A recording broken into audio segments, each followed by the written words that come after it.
Battered but proud people of the Empire State.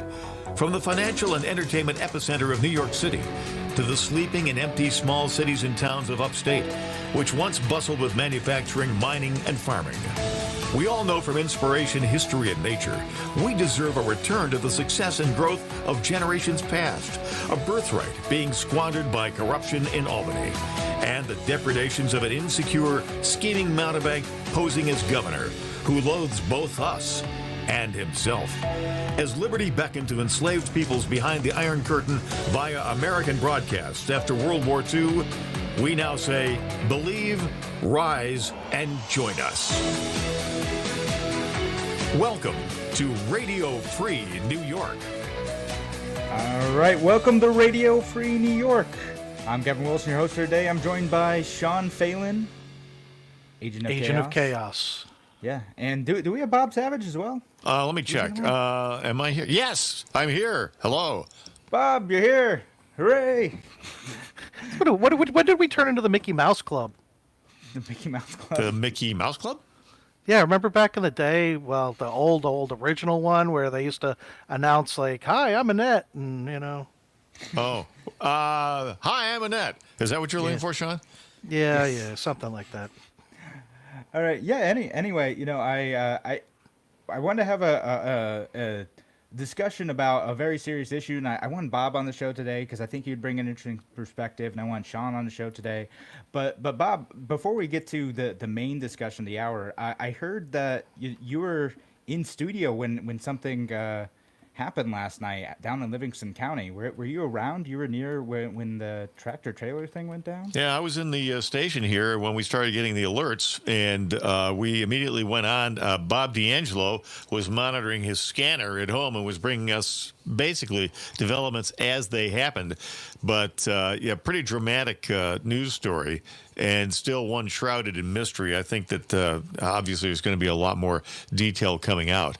But I think everybody's pretty much aware of the fact that there was a low-speed chase involving a tractor-trailer truck that got pulled over on a traffic stop in Leroy.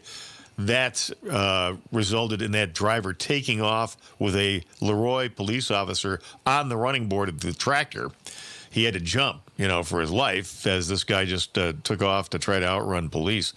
The chase ensued through Batavia, back to Leroy, Pavilion, eventually ending up going down 390, where the tractor-trailer truck was swerving and running police cruisers off the road, over Route 20A, where a SWAT team took the driver out. The driver was firing on police, by the way, which, you're never going to have a good outcome the minute you start firing at police.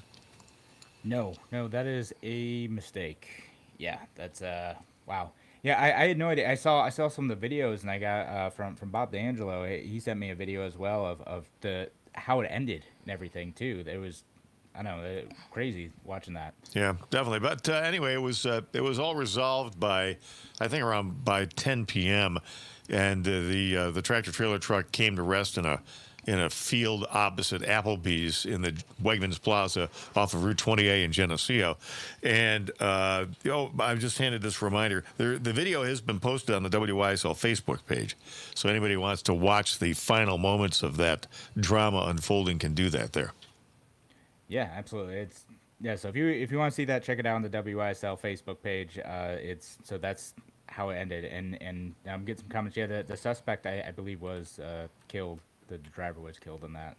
I don't think we know yet whether the suspect was killed by police gunfire or whether it was a suicide. So that's a good clarification. We just know that he was dead at the scene. Right. So that's what we know. But yeah, no, that's interesting and way too exciting in a bad way. Events happening around here.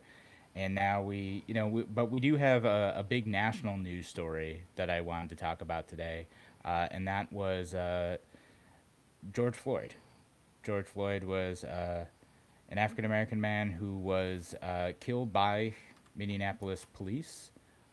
If you haven't seen the photos or the video of anything that happened yet, it's pretty rough to watch. The guy the police officers were arresting him for allegedly trying to pass off a forged document, basically writing off a fake check was what the accusation was. And in the process of arresting him, they one of the officers put his knee on George Floyd's neck. He said that he couldn't breathe. He said he was having trouble. He was asking for help, and George Floyd died. He died because there was a knee on his neck for a very long time. And I'm looking at this situation, and so far, interestingly enough, for the most part across the political spectrum, people are saying, yeah, that police officer killed that man, and the four officers, there's three who were participating in the arrest and one who was staying next to him. I believe all four of those were put on paid leave. No, I think they're fired. Or are they fired now? They Yeah. fired They them. fired? Yeah, they're gone. Okay, good. Yeah, and I think I think it was a really good idea to fire them because I believe, if I understand correctly, then the police union cannot support them anymore. Well, I think they can appeal it. So. Oh, they can appeal, but like because these guys go to trial, these guys are going to be charged. No question. And- Unless the evidence turns out to be something considerably different from what was shown in the videos that are available Yeah. online, clearly there's going to be criminal charges filed. Oh, if there isn't, Minneapolis is going to burn for weeks and weeks. Yeah, and we'll talk about that part of it too, because there's definitely some protests, and some of which have kind of expanded into what you could certainly call a riot. And yeah, but in this situation, again, I see most people like looking at this, and luckily they're not they're not defending. Most people aren't defending the actions of the officers. What they did was inappropriate. It resulted in the death of George Floyd, and I think people are understandably upset. They're angry. Why should someone for someone who was passing off allegedly, not even, we don't know that he did the crime he was accused of, allegedly passing off a bad check, a forged document, the penalty for that should not be death. In these types of situations, officers, the community places a lot of trust in police officers to make sure that when they're detaining a suspect for anything, that they are not going to use any more force than necessary, and they're not going to cause any more harm than necessary in this situation. And it appears, at least from the videos I've seen, he wasn't resisting arrest, as the police officers said. I think he was upset about the arrest, but he wasn't like fighting them about it. And even so, like, again, that shouldn't be a death sentence. It's inexplicable because these officers are standing. I know a lot of people have seen the videos, so excuse me, but if you haven't seen the videos, they're standing around very casually. They've got the protective gloves on. This one officer has his knee on Mr. Floyd's neck, it's a grisly thing to watch. Because Mr. Floyd, his activity starts to taper off. You can tell that he's definitely in distress. Bystanders are warning the police he can't breathe. You've got to let him breathe. One of the officers dismissively says he's fine, when clearly he's not fine. Obviously he's not. And it makes you, both of you guys weigh in on this. It's a head scratcher. What did they think was going to come of this? I mean, there's body cams on their uniforms, and people are standing around rolling cell phone video on this whole thing. What would make them think that they would get away with this? No, and like, why did? Go ahead, Kevin. Go ahead, John. Well, why did he need to have his knee on that man's neck for so long? Like, what could possibly justify that? At that point, the suspect, I think, was in cuffs. He was detained. He was under control. Why did he need to do that? And why didn't the other officers stop him? Why didn't the other officers, if they are good police officers, why wouldn't they say, okay, this is done. Let's move along. Give him in the back of a car. Right. This goes back to two things that I've been saying for years. The police have a bad habit of escalating and executing. and that's a big problem. And I'm one to always look at the root of the problem. And where's the root of the problem? There's been over the past 20, 30 years or more, there has been a significant training change, and that these police officers are now being trained in like paramilitary techniques that I recognize from being in the infantry, hand-to-hand combat techniques and stuff like that, and how to subdue people. But this cop that is kneeling on him, I saw that he has a litany of, I don't want to say charges, but reports, complaints against him that had to be investigated, and he's killed a number of people, and they didn't charge him with anything and didn't punish him one bit. Yeah, so we'll talk about that and a few other things right here on Radio Free New York in just a few minutes. We'll talk to you soon. And we send a shout out along to our fine affiliates along the network line, WACK AM and FM in Newark, New York, or Wayne County, and in the Twin Tiers of Northern Pennsylvania and the Southern Tier of New York, WENY, The Patriot in Elmira Corning.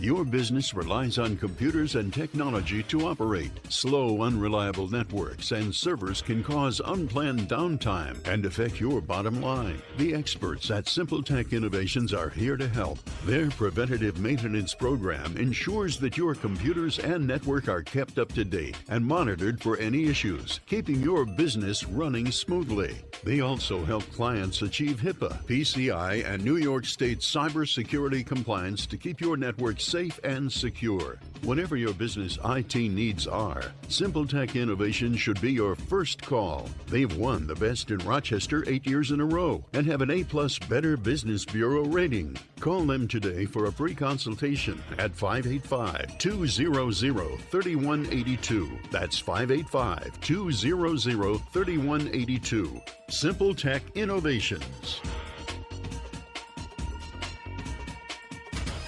College Assistance Plus has worked with thousands of families, saving them millions of dollars. It can be stressful choosing the right college, but we're here to help. CA Plus will guide you from college visits to college graduation and through every step in between. Each student and family situation is different, and we work to accommodate those specific needs. Call today for a free family meeting, 585-582-1846, or visit collegeassistanceplus.com for more information. College is expensive. College Assistance Plus can help. A reminder from Abate Monroe County. American bikers aim toward education. Distracted driving is dangerous, so pull over and eat. Don't try to read your mail and newspaper, and stay off your cell phone. Make a mental note to be more alert, making it a habit to expect the unexpected. Remember to look twice. Save a life. Train yourself to watch for motorcycles which are harder to see. Join Abate, and your family will be protected with a free $4,000 accident policy. Ride safe. Ride free. Ride often. Abate. If you ride with us. Google Abate Monroe County. Why do businesses choose to move their website from Wix and Squarespace to Simple Tech Innovations? Maybe it's their excellent customer service or attention to detail. Maybe it's their ability to give a truly customized solution. Or perhaps they just like the fact that Simple Tech is a local small business that builds great relationships with its clients. Whatever the reason may be, you can rest assured knowing that the local team at Simple Tech has your best interest in mind when building or updating your website. They're hands-on and love helping customers achieve their goals. But don't take my word for it. They've won the Best in Rochester 8 years in a row and have an A+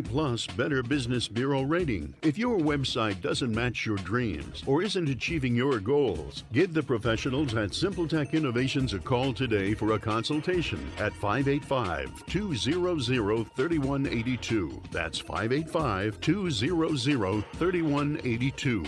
Simple Tech Innovations. You're listening to Radio Free New York. All right, welcome back to Radio Free New York. I'm Kevin Wilson, your host for today, joined by Sean Phelan, Asia Chaos, and the great Bob Savage in the WYSL studios. I don't actually know, but I'm pretty sure you're in the WYSL studios. Yes, here I am.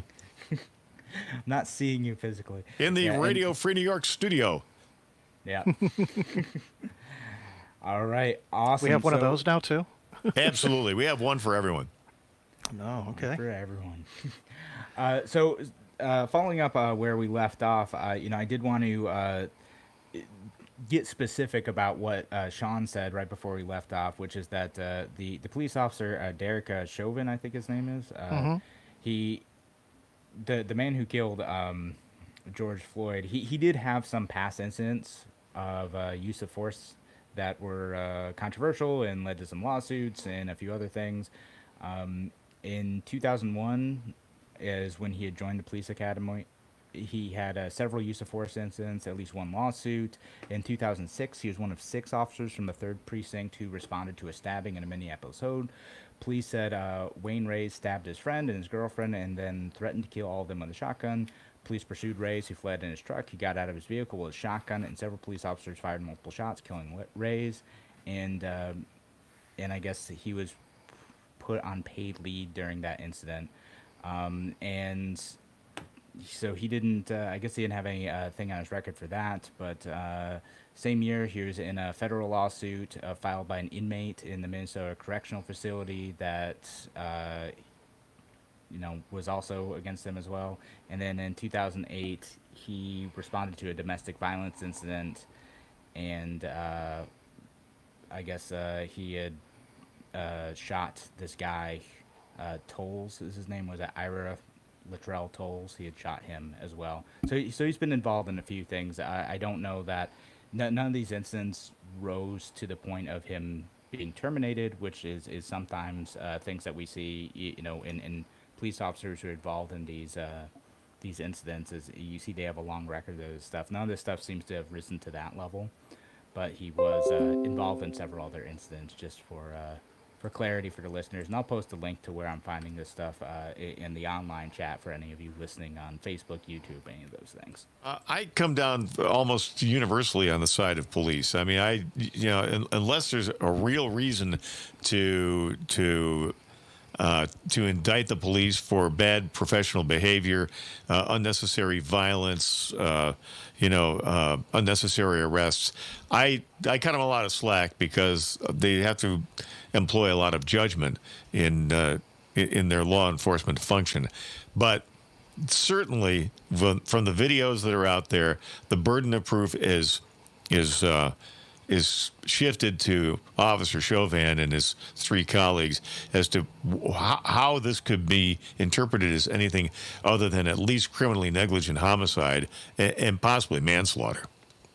Yeah, and Bob, that's kind of why I wanted you to participate in this discussion today, because I know you usually do come down on the side of police. So I was curious where you ended up in this situation. Like, just to me, the evidence is so obvious that this was criminal behavior when this officer killed George Floyd, and I find it difficult to see. I've only seen one article so far saying that they should be let off the hook. Well, it's it's telling. I think typically in these situations, these officers are put on at least unpaid administrative leave if there's high suspicion that there's been bad behavior. Usually it's paid administrative leave. They give them like desk jobs in the event of a fatality during an arrest. But the fact that they were summarily fired, all 4 of them, indicates that the evidence is very damning. Yeah. I mean, in this situation, Bob and John, do you think that if there weren't video of this incident, that they would have gotten away with this? Or that at least they wouldn't have had any punishment for George Floyd's death? Oh, yeah. It would have just been another complaint from the black community, and it would have gone relatively ignored. Yeah, I agree with Sean. I think that obviously there's a default mode that these officers have gone into, which is, we can do this. And for some reason, judgment got suspended, and they just completely ignored the presence of bystanders and their own body cams, apparently, which were deployed, just recording this whole thing. Yeah, I mean, look at the last incident we just had with the guy that was running, and he got ambushed basically by the two guys, and that went on like, what? That happened months ago. And only because the video came out that people are outraged, and, now they're arrested, the guys and everything. And, that's sad that you need to prove with video evidence that something has gone severely wrong. Well, it's fortunate that the video exists. I mean, Exactly. sure, it's sad, but boy, it's great that the technology now exists so that, the bad actors and, look, despite things that have been said on this show, the vast majority of police don't behave in this way. In fact, this is a tiny minority of police who are, possessed of the mindset to injure people unnecessarily, and so. But this it's true that this does paint the the profession in a negative light, and it's undeserved. It's one bad deed wipes out 1,000 good ones, and that's the saddest part about the reality of the situation. This, also, strikes home a bit for me, and the fact the Police Accountability Board. Anybody who's against, I'm sorry, but anybody who's against the Police Accountability Board is trying to cover up the misdeeds of police officers. Because if I have to, if I go to work at a location and I'm being videoed the whole time I'm at work, why does that not good for the cops? Why is it good for the goose but not for the gander? Well, I want to ask Bob something, because he had said, most police officers are good. They're trying to do a job. And I want to think that in a lot of situations, too. I want to think that most police officers are in this to protect their community, to stop bad people from hurting others in their community. I would like to think that. But, Bob, what do you say to the people that this is something that happens in police departments with police officers all around the country? Is there a problem with a culture of police violence, or is there a problem of systematic racism within police departments that are causing these incidents to happen, particularly in higher proportion to African Americans in particular? I think it's tough to Kevin. I think it's tough to generalize. As we've already observed, there are bad actors in every organization of every type. And there are going to be racists. There are going to be people. I'm not excusing that. I'm not, just brushing it aside. That's a real concern. But I think that we have to be careful about this. I think we have to go case by case. If I had to characterize it, I would say that probably within certain departments, in certain locales, there's more of a cultural problem than with other police agencies. There's as in every endeavor, there are good organizations and there are bad organizations, and what comes to mind is Chicago. I think there's clearly been a problem in the past in Chicago. Other examples I'm failing to come up with right now. I know that the New York Police Department, NYPD, gets a bad rap, and I think that's undeserved, because I think by and large they're pretty professional. But so what you're trying to say, Bob, is that like every place has like their own agent of chaos. Yeah, that talks about the Mickey Mouse Club. You're absolutely right. Yeah, look, the fish rots from the head down. So I think if you've got bad leadership, or you've got corrupt leadership, or racist leadership that tolerates that kind of behavior, then that's a tacit approval of it, and that's going to disseminate through the force. Yeah. That's funny that you mentioned the New York City Police Department. I actually took the test, and I was called, but I had already moved up here to Rochester, and they were so impressed with my scores that they even offered me a really cushy Port Authority position. All right, so we'll talk more about this and kind of the aftermath as well here on Radio Free New York. Thank you so much for joining us today.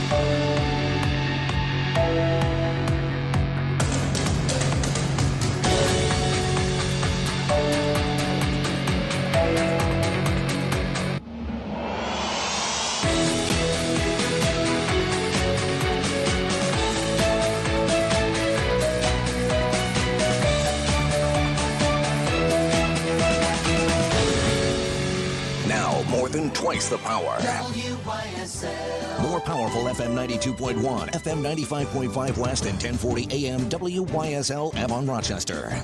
Here's the latest forecast from the News 10 NBC Weather Center. For tonight, mostly cloudy, just a brief passing shower. Temps in the 60s and low 70s on Friday. A little sun in the morning, then clouds increase. Good chance for showers and some thunderstorms in the afternoon. Some of those storms could be strong to severe, so keep an eye to the sky Friday afternoon. Temps near 80, much cooler and drier in the 60s on Saturday. I'm Rich Cornelia on WYSL. Your business relies on computers and technology to operate. Slow, unreliable networks and servers can cause unplanned downtime and affect your bottom line. The experts at Simple Tech Innovations are here to help. Their preventative maintenance program ensures that your computers and network are kept up to date and monitored for any issues, keeping your business running smoothly. They also help clients achieve HIPAA, PCI, and New York State cybersecurity compliance to keep your network safe and secure. Whatever your business IT needs are, Simple Tech Innovations should be your first call. They've won the Best in Rochester 8 years in a row and have an A+ Better Business Bureau rating. Call them today for a free consultation at 585-200-3182. That's 585-200-3182. Simple Tech Innovations.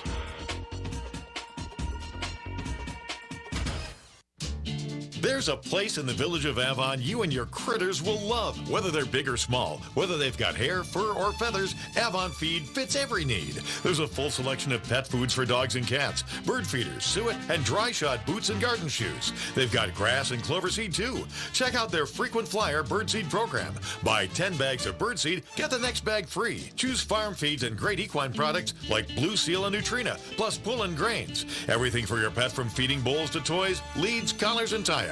Avon Feed and Supply has what the big pet chain stores will never have. Tim Cole and his great knowledgeable staff. And if you think you'll save money at that pet superstore, well, think again. While you're at Avon Feed, don't forget the two-legged pets with River Rat 1000 Allen cheese and great flavors including hard-to-find mean and nasty. Plus, once again, nut butters, Nunde mustards, and Rickles pickles. Open weekdays 9 to 6, Saturday 9 to 4. Avon Feed and Supply. West Main Street at the bottom of the hill, just west of the Circle. Hello, everyone. I'm Alan Ginsberg of the A.M. Ginsberg Advisory Group. During these troubling times, I want everybody to be careful and healthy. You know as well as I do, we'll get over this COVID virus and the fear that it presents. Generations before us have faced terrible times as well. We're looking forward to the rise of a new day, new hope, and one day closer to the end of the COVID-19.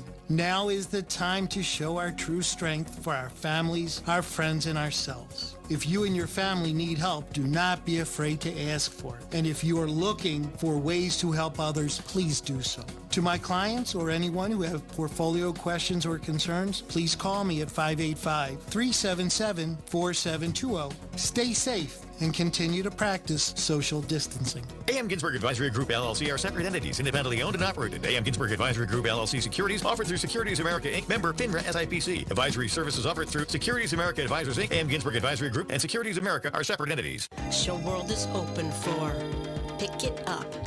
Pick It Up. 3, 2, 1, go. Grab your telly, tell us what you want. All you need to do is call us up and pick it up. Can't come in? No worries. Just dial up. You don't need a truck. Pick up. Unless you have loads and mounds of stuff. Pull up, drive up, load up, pick up. We'll take your call. We'll pick up. 8 to 8, Monday through Saturday. Sunday, noon to 8. Henrietta, Greece, Waterloo, Show World. During the state shutdown, Lakeview Dental reminds you, a healthy body includes a healthy mouth. Brush and floss regularly. And of course, wash your hands first. Once we reopen, make an appointment to visit with us in the office. And if you have a dental emergency, be sure to call us now. We're here for you as always. Visit LivoniaSmiles.com or call 346-3028. Lakeview Dental, for the smile of a healthier you. Stay healthy, and we'll see you soon. Hi, I'm Dr. Pat Brophy from UR Medicine, Golisano Children's Hospital. What if we could help every child reach their fullest potential? What if we went beyond healthcare to improve the entire lives of children? What if you could help us do that? At Golisano Children's Hospital, these are the goals we hope to achieve. You can help us make a difference in the lives of children throughout the region. With your donations, we can ensure that we give our kids the very best care. So please, give to Golisano Children's Hospital today. You're listening to Radio Free New York. All right. Welcome back to Radio Free New York. I'm Kevin Wilson, your host for today, joined by Sean Phelan, our agent of chaos here on Radio Free New York, and Bob Savage in Hello. WYSL Radio Free New York studio.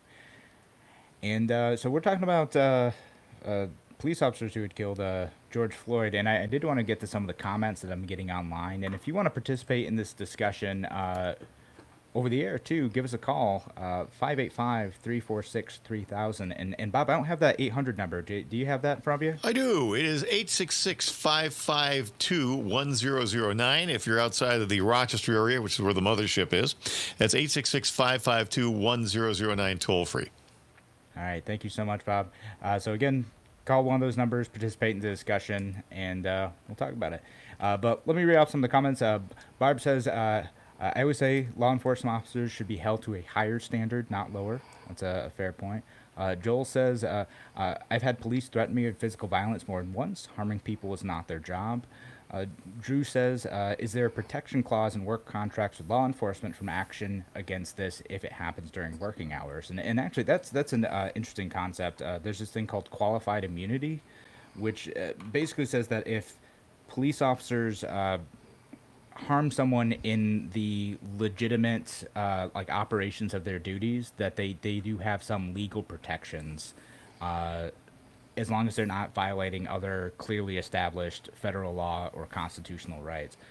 Bob, I'd be curious what you think of that. I don't know if you've studied much about qualified immunity, but knowing your legal background and expertise, I'd be curious to know what you think. I'm not familiar with it. I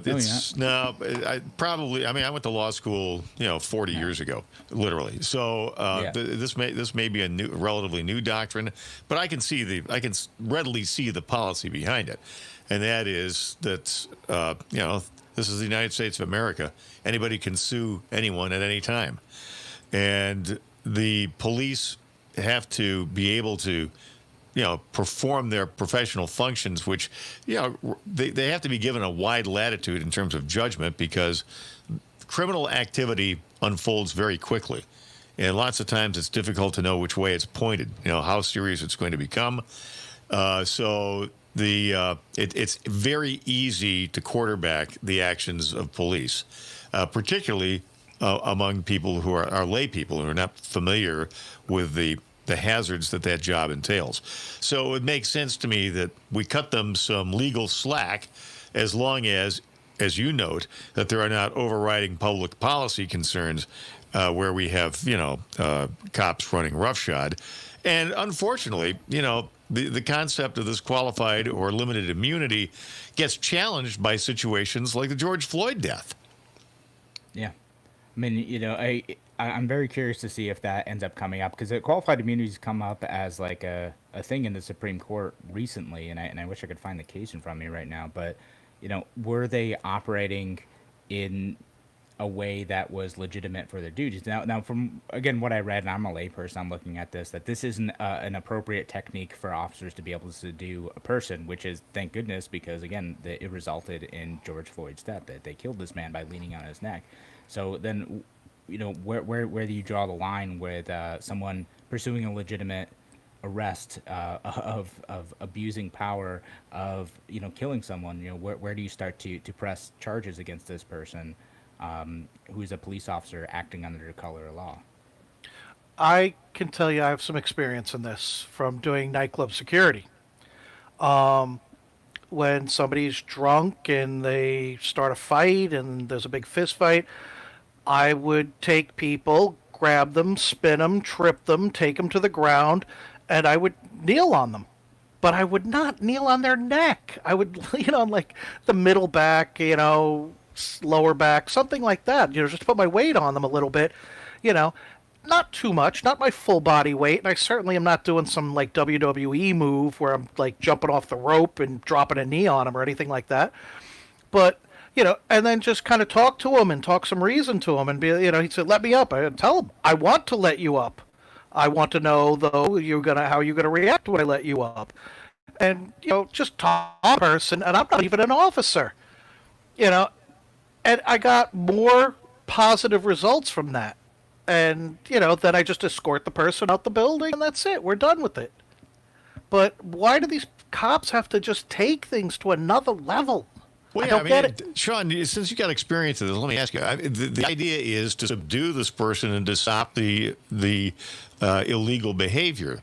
And no further force should be necessary than what you need to accomplish that goal, right? Kneeling on somebody's neck is a life-threatening behavior. There's no question about it.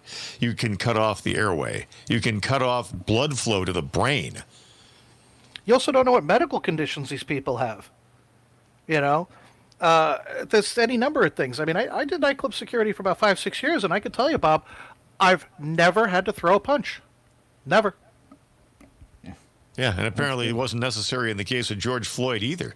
Not at all. Again, there was some brief passage in that video where he was taken from a patrol car, looked like he was getting a little porky with the officers, and I could see them getting irritated by that. And, slam him up against the car, like you say, take him to the ground, whatever. The guy's cuffed. Give him a little reality check there and tell him that's got to stop, or we're going to put the big hurt on you. But kneeling on a man's neck, again, I know we've been over this throughout the hour, and it's getting to be redundant. But that is a life-threatening activity. Yeah. Hey, Kevin, if I may here, Drew on the Facebook here, he's saying that it does not help that he was up on the podium with Donald J. Trump. I'd like to address that.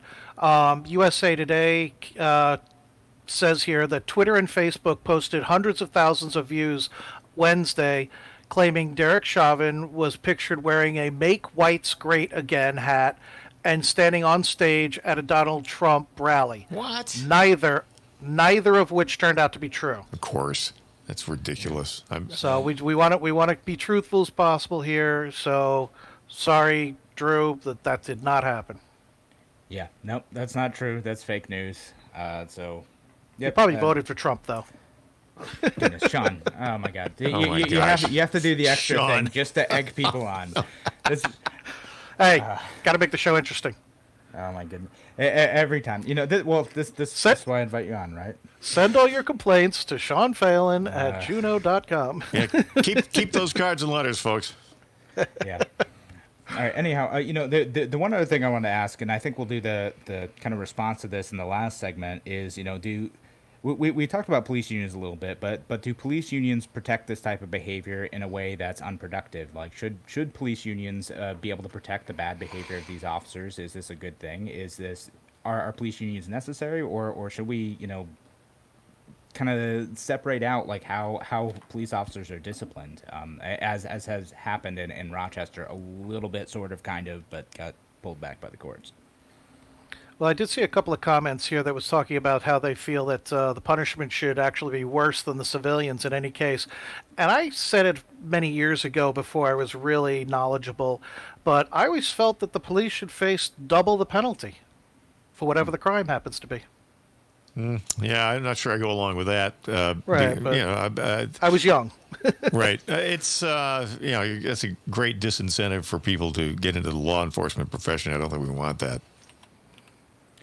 Yeah, but I either Sean or Bob, again, the police unions thing. Do police unions protect bad actors?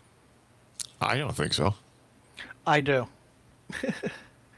Okay. I feel that they are trying to cover their own. They're trying to protect their own. They are very tight-knit in a kind of Italian family kind of way. Fraternal you know way. what I'm saying over here. Yeah, fraternal. I know what you mean. Yeah. That's it. And it's a good old boy system.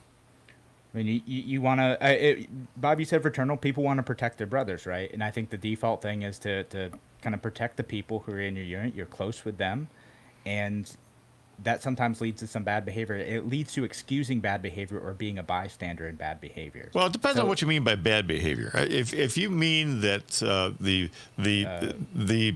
police unions are extremely vigilant and extremely, they err on the side of defending their folks. I think that's probably true. Do police unions do they defend, basically criminally negligent homicide? I don't think so. Yeah, Garrett here on Facebook was saying that he says that there's a possibility that this officer will be getting off on qualified immunity. If that happens, Minneapolis will burn. Yeah, and we'll talk about that next here on Radio Free New York. Thank you so much for joining us today. I'm Kevin Wiltz, your host, with Sean Phelan, Agent of Chaos, and Bob Savage. We'll be back here in just a few.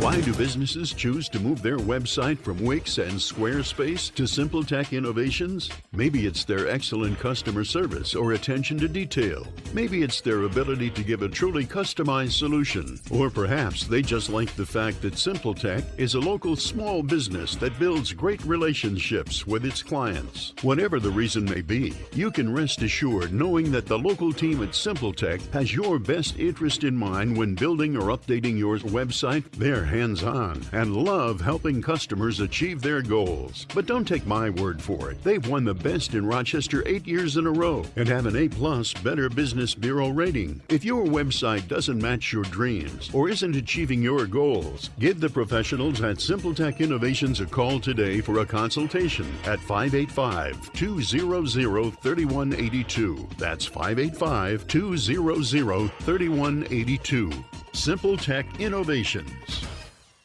Aircraft Environmental Systems proudly supports Radio Free New York. Rochester-based leaders in climate simulation chambers for America's R&D laboratories. We're experts in troubleshooting, calibrations, custom designs, and consulting for more than 40 years. Industry pioneers, we created the first ever fleet of temperature, humidity, and altitude test chambers available to rent coast to coast. Trained and trusted by environmental chamber manufacturers, we are ACES. Find us at acesinc.com. It's time to reopen Livingston County. We're a group of citizens advocating an immediate end to so-called pause orders, threatening the livelihoods of local business owners and free choice for consumers. We believe all businesses are essential and all workers are essential workers. We urge everyone to support your local small business and small business owners to open back up immediately. Permanent economic losses are far more dangerous than the hyped COVID scare. Reopen Livingston, a group of your concerned neighbors and citizens proud of our freedoms and our Constitution. Your business relies on computers and technology to operate. Slow, unreliable networks and servers can cause unplanned downtime and affect your bottom line. The experts at SimpleTech Innovations are here to help. Their preventative maintenance program ensures that your computers and network are kept up to date and monitored for any issues, keeping your business running smoothly. They also help clients achieve HIPAA, PCI, and New York State cybersecurity compliance to keep your network safe and secure. Whatever your business IT needs are, SimpleTech Innovation should be your first call. They've won the best in Rochester 8 years in a row and have an A+ Better Business Bureau rating. Call them today for a free consultation at 585-200-3182. That's 585-200-3182. SimpleTech Innovations. Radio Free New York. All right, welcome back to Radio Free New York. I'm Kevin Walsh, host for today, joined by Sean Phelan, Agent of Chaos, and Bob Savage.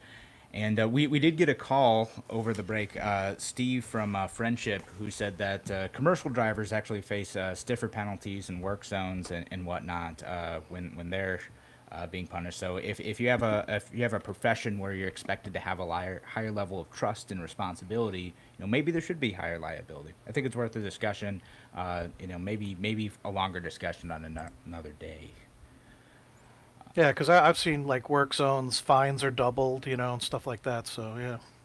Well, I definitely think that police should be held to a higher standard, no question about it, because they are given this special trust, and and people need to have confidence in law enforcement.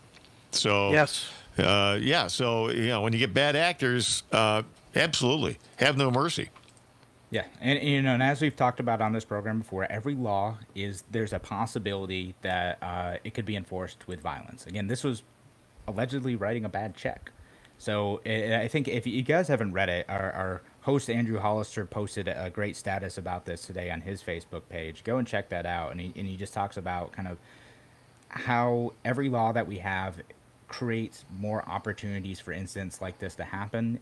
So there's multiple things going on. It's law enforcement officers who have to enforce a bunch of laws. Sometimes, they aren't really the appropriate solution for enforcing those laws, and other times it's really cultural issues that I think that do need a lot more addressing. And so it's worth reading is my point. I'm not going to read the whole thing off of air because I don't have time. But I do want to go on to kind of the response to this too. Is right now in Minneapolis there have been a lot of protests. It's been going on for a couple days, and last night there's some stunning images of buildings on fire, and you can see some of the aftermath this morning. It looks, everything's covered in ash. It's gray. It looks like an apocalypse zone. It's a mess. It was definitely a riot that happened. There are videos of people raiding Targets and whatnot. That like Target the store, and other shopping centers, and so what I want to discuss with you two is this understandable? Is this just? Is, as Martin Luther King says, is a riot the language of the unheard, or are these just a bunch of jerks who are taking advantage of a situation to go get free TVs? Both.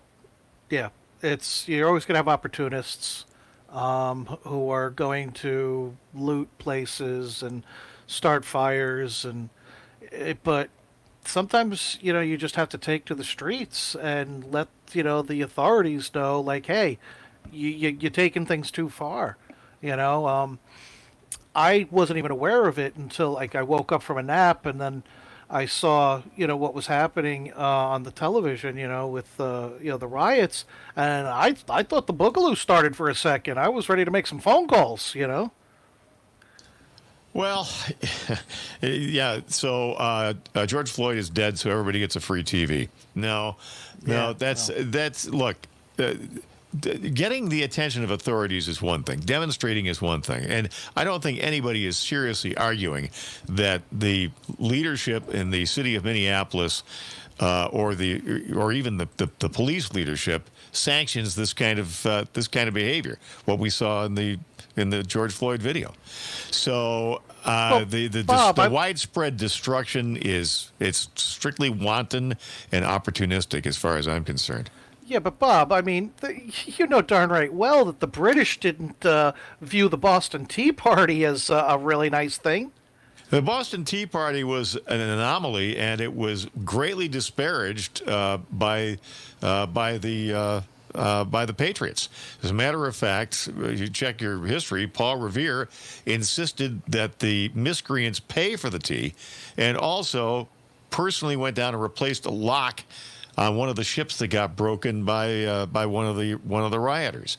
So again, it comes from the top. So where's the moral authority in wanton destruction of private property and stealing? Wow. Yeah, the theft is definitely completely wrong. The breaking of personal property is definitely wrong. I did like the march onto the police station. The damages, though, I'm not. Well, that's as indefensible as kneeling, as far as I'm concerned. Kneeling on George Floyd's neck. That's just violence for the sake of violence. But Bob, somebody who's I'm sorry, go ahead, Kevin. So, Bob, you think damaging a police station is the equivalent of kneeling on George Floyd's neck? No, it's not obviously not the equivalent, but it's as indefensible. I mean, it's as nonsensical, I think, is the point I'm trying to make. Obviously, this is a matter of degree. Damaging a building is certainly a lower level of violence than essentially criminally negligent homicide. Right, but I guess what I'm getting at is here, and I'm not trying to advocate for it or condone it, but as somebody who's had some major anger issues in my life growing up, I was fortunate that I had the game of lacrosse and football to get those out of me. But, you know, it just was one of those things that if you don't have that outlet, then what can you do? Well, look, when you were playing lax, though, Sean, I don't think that you were destroying someone's livelihood or someone's business that they had, worked to create over an entire working lifetime. Oh, no, that's what I'm getting at. I'm talking about the police station. I'm only referring to the police station. Anything else, the destruction of private property, the destruction of the commercial properties, that's just wrong. What is that? Yeah, what is damaging the police station accomplish? What is that? How do you defend that? Let me jump in here. Pure anger. Pure anger and frustration. Pure anger. You can take out a knife and you can stab somebody in the heart. That's pure anger. Yeah, no. Again, we're talking about hurting someone versus a building. Yeah, so let me jump in here because to defend Sean's point slightly. Is damaging a police station the only way to create enough attention to draw enough contrast to this moment to be able to bring about systematic change? Like, is that the only way to make that happen? Would there be as much attention on this incident without that stuff happening? I think maybe in this case, yes. But for a lot of people, that going back to that Martin Luther King quote, a riot is the language of the unheard. Is that when you've reached a breaking point, is that an appropriate outlet for being able to do that? And maybe not appropriate is the right word, but is that an understandable outlet for outrage? I'd be interested to learn the context of Martin Luther King's comment about riot being the language of the unheard. I think it was riots in Baltimore. I would tend to doubt that he's defending it. Well, he was saying that the riots that were happening across the country in the mid 1960s were a result of failure to change racist systems, and that was the only outlet left to those people, is that they couldn't go through legal outlets. There's so much legal oppression, violence against them, that riots were the only way to move forward. Well, now we're getting somewhere, because we know from what has transpired in the last 24 hours that riots are not the only way to address this problem. The way that it has most effectively been addressed is by vigilant citizens standing around and bringing it to the attention of those who should be, taking their responsibility seriously, namely the media, and reporting on what happened and the dissemination of that video. That's what's going to affect change. Well, Bob, I look at it this way. I mean, again, I'm not supporting any kind of violence towards people or personal property, but like even the British during the War of 1812, they burned the White House because of its symbolic nature. But they were enemy combatants. They were our enemies, so they're going to. How do you think those people feel? Those people in that neighborhood feel that the police is the enemy. But is CVS and Target the enemy? Again, I said we're not talking about those buildings. I'm talking about the police station only. Well, we're going to have to leave it there, it looks like. Yeah. Fiery discussion. Love it. So thanks so much, everyone, for listening today. We'll be back tomorrow with more Radio Free New York.